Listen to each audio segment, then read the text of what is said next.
Good day, everyone. I am Shella Delio, currently working as a nurse in Adventist Medical Center, Iligan, and I took my master's degree at the Sayuri Cagayan University. The title of my study is Inhibitory Effect of Paragis or Ilicin indica stem extract on the growth of Staphylococcus aureus and E. coli. Do you know what kind of plants you have inside your backyard? Do you know that the plant that you usually treat as sagbot or weed can be used in herbal medicine? I remember when I got sick, my grandmother would usually get some plants, make it as tea to drink, and surprisingly, it seems effective. Those experiences encouraged me to do some research that is cost effective to everyone. Stomach ailments, respiratory distress, muscle pain, wound, cuts are most common problems treated by Paragase. It is most commonly used plant in the Philippines, especially by the indigenous people. The limited research result of the study thus prompted me to confirm if this plant has antimicrobial effect against S. aureus and E. coli. Paragis went viral on social media sometime in 2017. The weed, once perceived an eyesore in anyone's garden, is claimed to have curative powers.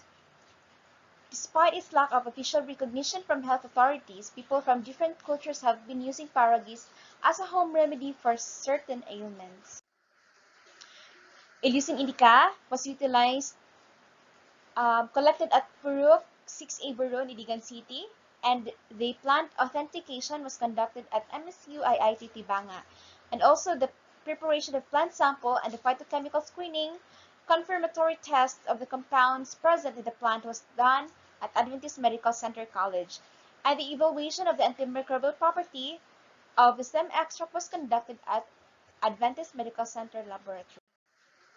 This study is an experimental research design that was performed in order to determine the possible antibacterial inhibitory effect of Paragis extract on the growth of S. aureus and E. coli.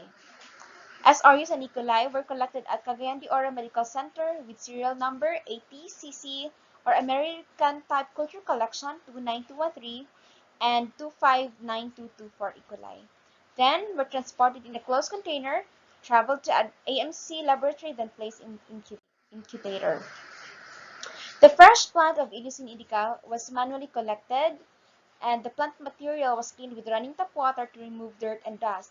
Afterwards, it was washed with distilled water and was air dried on a shaded area away from direct sunlight for 14 days. The dried stems were cut to small pieces using scissors and was pulverized using a grinder, and the pulverized plant was then be a subject for extraction process.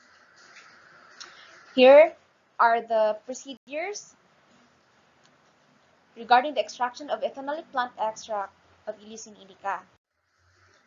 And regarding the antibacterial assay, filter paper disc was dipped for about 30 minutes to different concentrations of extract. We have 25%, 50, 75%, and 100. Then the disc of filter paper was then placed into agar using flame sterilized forceps and was arranged with equal distance. The gentamicin disc, which is our positive control, and the filter paper disc dipped in distilled water, which is our negative control, was also placed once in the test microorganisms. So the discs were gently pressed into the agar to ensure that the discs are attached to it and it will not fall when incubated. The plates with the samples were incubated again for 18 to 24 hours at 35 to 37 degrees Celsius in an inverted position. After 18 hours and 24 hours of incubation, the plates were examined under a black, non-reflecting background illuminated with reflective light. The zone of inhibition was determined to the nearest whole millimeter. Halo was measured using a caliper to determine the zone of inhibition. Here are the tests, confirmatory tests, the procedures, test for flavonoid,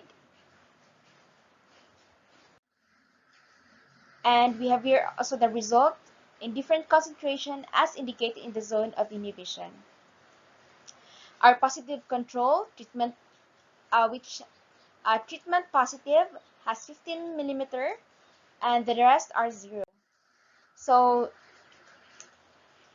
when it's sensitive or susceptible, it has greater than 15 millimeter, intermediate 13 to 15, resistant, which is not effective less than 12. So we have here our objectives and the results and the conclusions.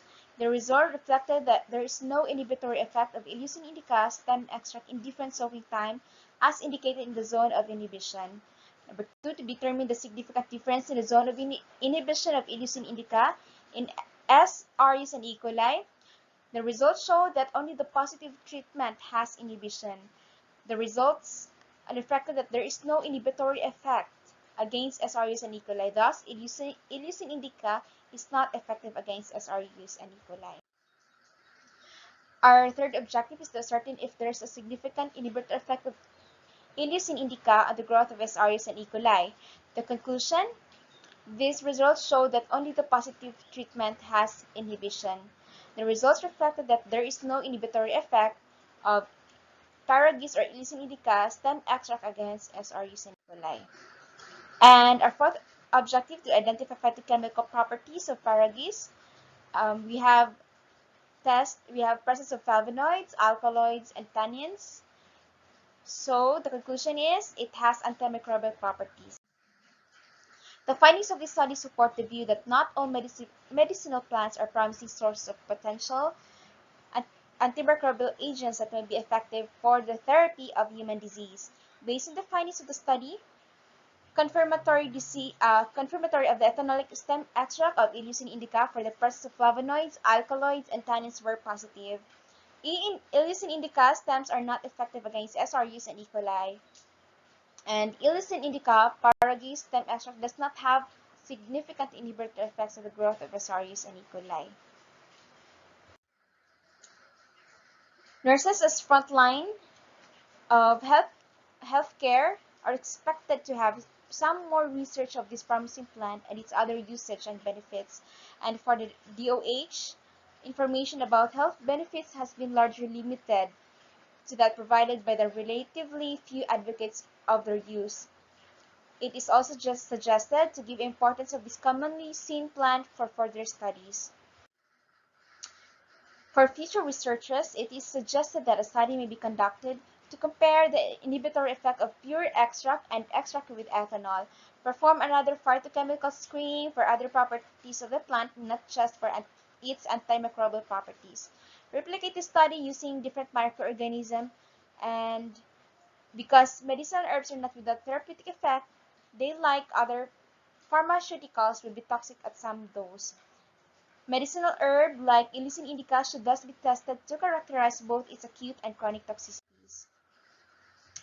So Filipinos are very fond of using herbal medicine, and I've met and cared for patients who use herbal products that worsen their conditions before consulting to their doctors. I learned how important education is, especially in using herbal medicine, just because of hearsay without proper investigation and scientific evidence. I hope that this serves as an example and inspiration to others to do more research in regards to this plant. Thank you for your time. God bless us all.